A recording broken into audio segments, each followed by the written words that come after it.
E até então, cara, eu tenho muita revolta, né, desse grupo político da direita. Muita revolta acho que é demais, né? Mas assim, dessa liderança do Bolsonaro, porque eu vejo camaradas como você e outros que estão nessa situação como vítima desse sistema que escolheu a parte mais fraca para bater e privilegiou os mais fortes, os mais poderosos.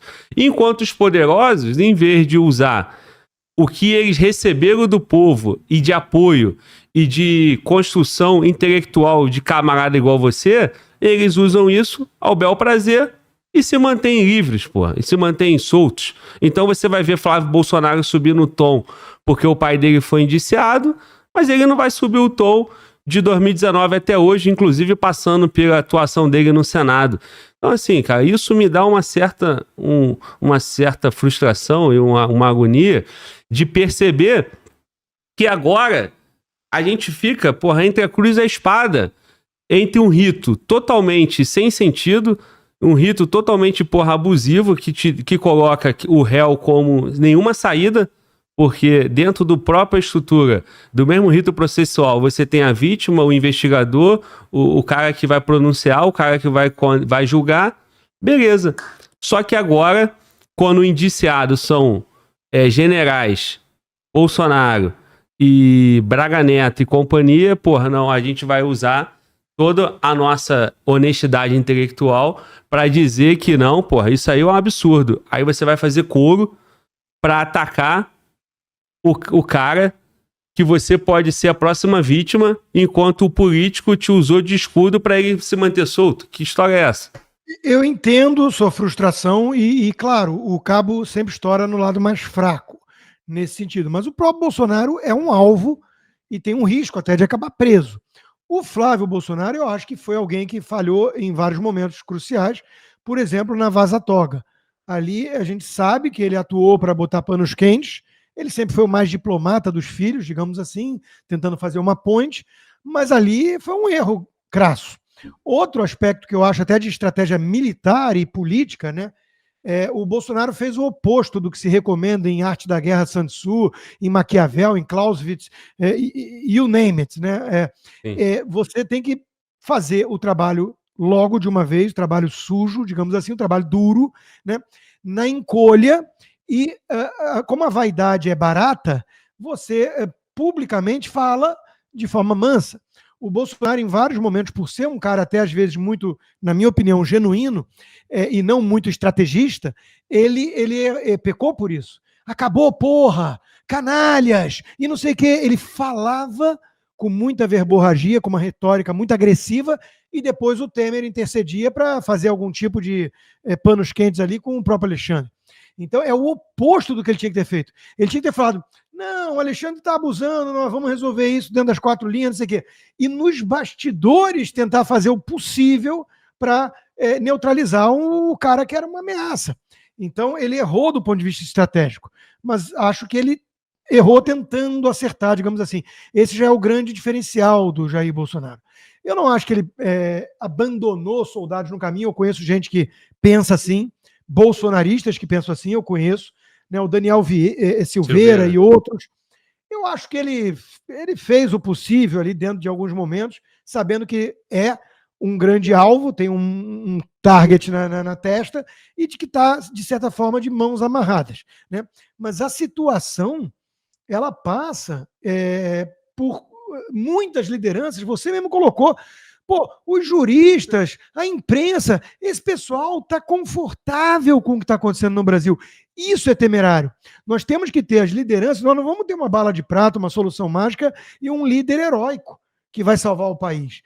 Nós temos que ter as elites, o povo que tem consciência disso, todo mundo, principalmente juristas com mais coragem para criticar, condenar, jornalistas que não sejam penas de aluguel, que possam vir a público criar uma massa crítica para confrontar a narrativa que tinha uma ameaça golpista que justifica tudo. Porque essa narrativa hoje é a que está vigente na velha imprensa e é o que está servindo de pretexto para todo tipo de abuso. Pois é, cara. E essa narrativa aí tá também, como nós falamos no início do papo, totalmente é conveniente para o Lula, né? E para a esquerda que está nadando de braçada, né? O modo PT de governar e sem crítica, não tem espaço da imprensa, não tem espaço sequer para os deputados que deveriam ser oposição, né? Que deveriam fazer uma oposição real ao governo. Eles estão preocupados em se defender dessa narrativa, né? Criar essa narrativa golpista, e eles, né? Pelo que, na minha leitura, eu posso estar equivocado e não tem problema nenhum de no futuro pedir desculpa por isso, me parece que o compromisso deles é maior com o Bolsonaro do que com o Brasil. Porque eles têm dever de lealdade ao Bolsonaro, foram eleitos por isso, gozam do poder, usufruem das mazelas do Estado graças ao Bolsonaro. Esse é um bom ponto. Eu tenho batido de frente com uma turma que eu passei a chamar de direita caçabista, eles não gostam disso, mas eles vão lá e me chamam de intergaláctico. Isso. Né? Então virou esse racha dentro da direita. E quando eu falo direita caçabista, o que eu estou querendo chamar a atenção é justamente, Glauber, para isso. Tem algumas pessoas que estão, ou pelo menos parecem, mais preocupadas em preservar cargos, né, do que em tentar salvar o Brasil. Porque, de novo, eles estão apostando todas as fichas numa eleição para Senado, presidência em 2026 e tudo, e talvez a gente nem chegue lá direito, com algum resquício de democracia. Então, hoje eu tenho sido uma voz, entre algumas outras, né, que tem chamado a atenção para isso. Gente, para com isso. Não é hora de fazer um jogo de xadrez 4D, de Alcolumbre, que não sei o quê, vai ter uma vice-comissão e vamos lá, né? O Brasil está virando Venezuela. Os caras estão perseguindo todo mundo, estão indiciando deputado por falar de que tem que investigar um delegado. É o Marcel Van Hatten, não é um bolsonarista. Então, esquece isso. Em 2026, eles só vão permitir uma candidatura de uma direita falsa, de um Tarcísio ao lado de um Kassab da vida. Então, de novo, a gente está lutando para salvar a democracia. E a democracia pressupõe que a direita possa participar. E isso eles não estão aceitando. Então, e tem muita gente que surfou na onda bolsonarista e está meio pensando assim, mas se eu tiver aqui com o meu cargo, se tiver o meu senador, o meu deputado aqui, não sei o quê, eu estou bem, então dane-se. Porra, eu não consigo compactuar com uma coisa dessa. E isso aí não é a confirmação que virou exatamente o mesmo populismo, a mesma base política que criticávamos nos anos 2000, né, do PT? Porque o PT o Lula tinha os seus soldados, né? E aí vinha Lindbergh, vinha vários outros, né? O Randolph, e um monte de deputados e senadores, e eles tinham o dever de lealdade e fazia parte, porque eles são eleitos na causa lulista, são eleitos ali naquela ideia de esquerda, e tá nem aí, o povo continua pobre, o povo continua sem educação, o povo continua sendo assaltado, morrendo, e eles continuam vendendo a esperança e ganhando voto e curtindo a vida boa de rei no Brasil. Eu não colocaria no mesmo saco podre, porque eu conheço algum desses parlamentares bolsonaristas que eu criticaria, que estão tímidos demais na defesa dos valores, aquilo que eu venho chamando de pragmatismo excessivo, né? Mas eu não acho que eles agem assim da mesma forma, com a mesma mentalidade ou com a mesma ausência de valores que a turma petista. A turma petista só é sanguessuga, parasita do Estado, só quer saber disso. Ali eu acho que alguns estão fazendo um cálculo político, eleitoral, até equivocado, porque eles estão achando que vão ser poupados e não vão, né? De que se eu ficar mais quieto um pouco, se eu acenar para o Centrão, lá na frente a gente consegue melhorar aos pouquinhos. Então, a intenção desses parlamentares eu continuo considerando até boa, mas é aquela coisa, né? O inferno está cheio de boas intenções. Essa postura excessivamente pragmática ou negligente em relação às ameaças que nós estamos vivendo hoje, essa postura pode custar muito caro. O meu ponto é o seguinte, Glauber, para resumir, eu não aceito conversar com ninguém que me peça apoio, voto, que não coloque como prioridade hoje o impeachment do Alexandre de Moraes e resgatar nossas liberdades. Então, algumas pessoas falam, você pega muito no pé do Tarcísio. Eu acho que o Tarcísio é um bom governador. Eu acho que o Derrite faz um trabalho ok na questão da segurança pública de São Paulo e tudo. Eu gosto do Derrite. Agora, um cara que não usa o megafone que ele tem como governador do estado mais rico e importante do país para denunciar os abusos do Supremo. Ele é governador, ele é do Poder Executivo, não pode fazer nada. Peraí, ele tem influência. Uma declaração de um governador do estado mais importante do país de que foi longe demais, de que isso é abuso, tudo, isso tem peso. Mas não é nem que ele não faça isso, ele faz pior. Ele chegou aí para Lisboa, para Gilmar Palusa, que a gente apelidou aquele troço, para elogiar o STF. Aí não dá para eu apoiar o Tarcísio se a minha pauta prioritária é uma e ele joga no time contrário a essa pauta. Hoje, qualquer pessoa, e eu digo uma vez mais, não é questão de esquerda e direita mais. Qualquer pessoa sensata tem que apontar para os abusos de poder do STF. Isso é a maior ameaça que nós temos para a democracia hoje. Cara, eu te entendo. Agora, o problema é que, assim, a gente elege caras que eles não têm o perfil, o princípio que tá se querendo dele, né? Então, assim, quando que o Tarcísio se colocou também como um camarada que fosse capaz de entregar isso, né? Eu acho assim, o que pega, cara, na política, na vida, você não tem como esperar de alguém algo que ele não tem para entregar, certo? Então, se você tá esperando algo de alguém que não tem para entregar, porra, você tá, né, fadado ao fracasso e à frustração. Então, a minha leitura do Tarcísio é nesse sentido. Porém, quem deu motivo, né, para que a gente esperasse algo foi o Bolsonaro e foi todo o clã ali de deputados, né? Todo aquele núcleo duro do Bolsonaro político. Afinal, ele não só se elegeu, como elegeu toda uma base. Sim. Então, assim, quando você vê a eleição de 2022, ela tinha dois sentimentos, né? A frustração da derrota presidencial e a esperança da vitória no Congresso. Você tá aí nos Estados Unidos, o Trump comemorou a vitória máxima, completa, né? Sim. Mas em outros momentos, o Trump ganhou o Senado, perdeu a Câmara, mas ganhou o Senado. Aqui no Brasil, tinha essa sensação de ter ganhado o Congresso. E ganhando um Congresso, você tem que esperar mais desses caras do que um próprio Tarcísio, que nunca prometeu nada, pô. O Tarcísio trabalhou com a Dilma. O Tarcísio estava ali só, fazendo dele e sendo colocado lá com uma expectativa que ele nunca se colocou para entregar. Não tô aqui passando pano para ele nem concordando com ele, né? Concordo com a sua análise.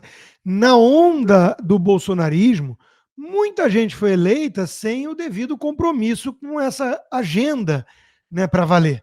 Não tem a menor dúvida disso. E vários foram traidores no processo, pensando, claro, na Joyce Hasselman, no Alexandre Frota, para citar alguns exemplos.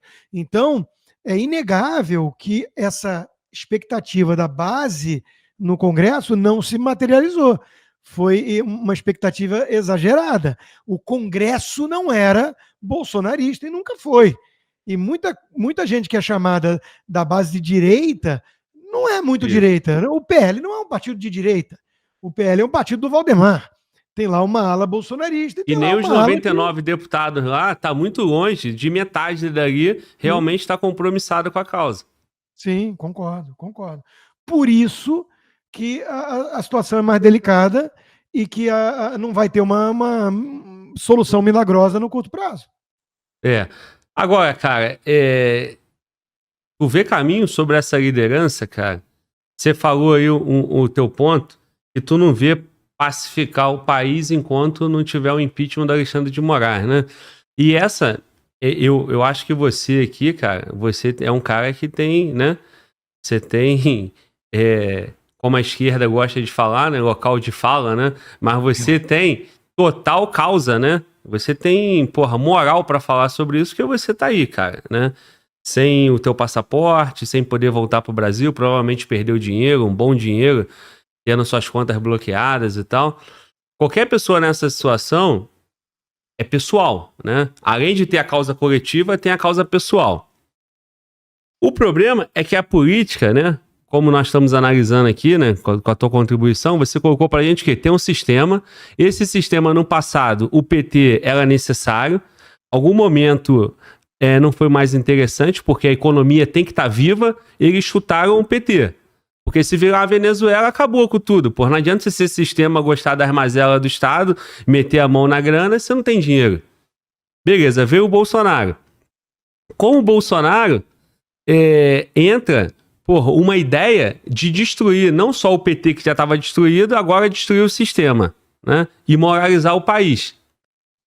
Aí, cara, esses caras, em vez deles atuarem numa base, numa liderança verdadeira, eles vão fazendo acordo político, vão elegendo um monte de gente que não atende esses valores. As pessoas que estão votando sobre a liderança de um único cara que, em tese, representa tudo isso, que é o Bolsonaro. Você vê uma base de 99 deputados que, no fundo, vai servir para ter muito fundão, muito conchavo político, muita vida boa dentro da política e, na verdade, levou gato por lebre, em vários casos, entendeu? E aí, como é que fica a solução para que a gente desenvolva isso politicamente e pacifique o Brasil? Só para concluir, irmão, desculpa, eu sei que tá alongado. Quando fala do Alexandre de Moraes, parece, cara, que na verdade você pode estar bem intencionado porque você, é pessoal, você sofreu as consequências. Mas eles só querem, de fato, ser eleito mais uma vez em cima do monstro, né? É o Maduro, é o que o Lula sempre fez com a pobreza, com a fome. E precisa ter um vilão para que eles se elejam. Quando chega lá senador e mais um monte de deputado, um monte de senador, um monte de dinheiro no fundão, beleza, esquece. Até 2030 muita coisa acontece. Eu não tenho dúvida que tem gente que pensa assim. Eu não tenho dúvida. O Alexandre de Moraes é uma narrativa conveniente para se eleger. Apesar do que, claro, você publicamente hoje bater de frente com ele, mesmo que seja uma estratégia de eleição, tem um risco. Né? Tem um risco porque ele está com poder demais. Mas eu acho que a única resposta para isso é eleger mais gente com aquela convicção e determinação de luta e que não precisa ser bolsonarista. Eu tenho dado o exemplo do Marcel, o senador Girão. O senador Girão não só é meu amigo pessoal, né, já era antes de virar senador, como ele é alguém que não defende a questão das armas nem de perto da mesma forma que a turma bolsonarista. Ele defende o direito de você ter uma arma, mas ele é contra o porte. Né? Mas o Girão é uma voz importante nessa luta contra os abusos do Supremo. Então é aquela fala do Reagan, né? Se o sujeito concorda 80% comigo, ele é 80% meu amigo, não 20% meu inimigo. Sim. Então é óbvio, você não vai achar pessoas que pensam igual em tudo. Mas por isso que eu estou falando, tem que ter uma prioridade. E a prioridade hoje salta aos olhos, é conter os abusos do Supremo. Eu não consigo ver outra. E eu não digo nem isso por uma questão pessoal, Glauber. Eu entendo sua colocação, eu acho que ela é justa, ela é legítima, mas do fundo do coração, eu não levo tanto isso para o lado pessoal. Por vários motivos. Primeiro, eu não permito que isso me transforme numa pessoa pior. Eu não quero ser uma pessoa amargurada por ser perseguido pelo sistema ou por ter pago um preço alto. Eu sempre procuro ver na minha vida o copo meio cheio. Tem gente pagando um preço muito mais alto. Eu estou aqui nos Estados Unidos, virei cidadão americano, perdi dinheiro, mas corri atrás de mais. Não estou passando dificuldade. Tem gente que perdeu tudo. Tem gente que perdeu a vida, né? O Clesão. Perfeito. Tem gente que perdeu tudo, a liberdade. Então, eu não deixo isso me atingir num nível que me transforme numa pessoa pior, não. E eu até entendo o seguinte, se for preciso pacificar o país, deixando um pouco de lado alguns casos, tudo bem também, eu vou pro sacrifício. Me ignora, deixa eu esquecido, mas, solta a Débora, mãe de 2 meninos, que está presa por usar um batom. Entendeu? Então, de novo, tem algumas atitudes que o Alexandre de Moraes podia ter tomado para sinalizar que o objetivo principal foi atingido, nós intimidamos aqui a turma da direita, alguns influenciadores, mandamos Polícia Federal atrás de empresários por conta de emoji num grupo de WhatsApp, né? Demos o recado e o Lula ganhou, o Bolsonaro perdeu. Agora nós temos que tentar normalizar o país, mas eles não conseguiram fazer isso. Talvez porque não dê mesmo. Quando você ultrapassa certo limite, você deixa muitos rastros de crimes cometidos, tudo, você não consegue voltar atrás, tem que dobrar a aposta. Então, até porque tem alguns parlamentares bolsonaristas, que não são 99, e nem todos são bolsonaristas, o Marcel e o Girão é um exemplo do Novo, né, que não cederam. Eles estão sendo intimidados, ameaçados e subiram o tom, porque são corajosos. Então, o Alexandre de Moraes não conseguiu dobrar todo mundo. E aí, como é que faz? Então, de novo, eu não estou levando para o lado pessoal. Eu estou olhando o Brasil e falando, se nós não adotarmos medidas para conter o abuso do STF, acabou a democracia, acabou a liberdade. Eles estão discutindo agora em dezembro regulação das redes sociais. Isso. Eles querem censura. Então amanhã é a Folha de São Paulo criticando o cara e os caras vão atrás da Folha. Eles não vão poupar ninguém. E quem não entendeu isso, estudou pouco do comunismo. Entendo, irmão. Perfeito. Parabéns pela tua postura. De fato, eu consigo ver sinceridade nisso. Você tá tocando a tua vida, né? Tu tá aí com a cidadania, tu tem teu trabalho, tem a sua fonte de renda. E de fato, assim, cara, o camarada igual você, se souber trabalhar e voltar pra dentro e cuidar da mente, e se curar desse ressentimento, vai passar. Agora, pessoas que foram pra manifestação, que foram pro 8 de janeiro, pessoas que perderam o canal no YouTube, que perderam emprego, perderam tudo isso, esses caras, eles foram atrás de uma ideia. E essa ideia tinha uma liderança. E aí quando você pega a liderança política, que tem casca política pra fazer alguma coisa e não faz, porra, eu dentro do meu senso de justiça, cara, eu não consigo, conviver bem com isso.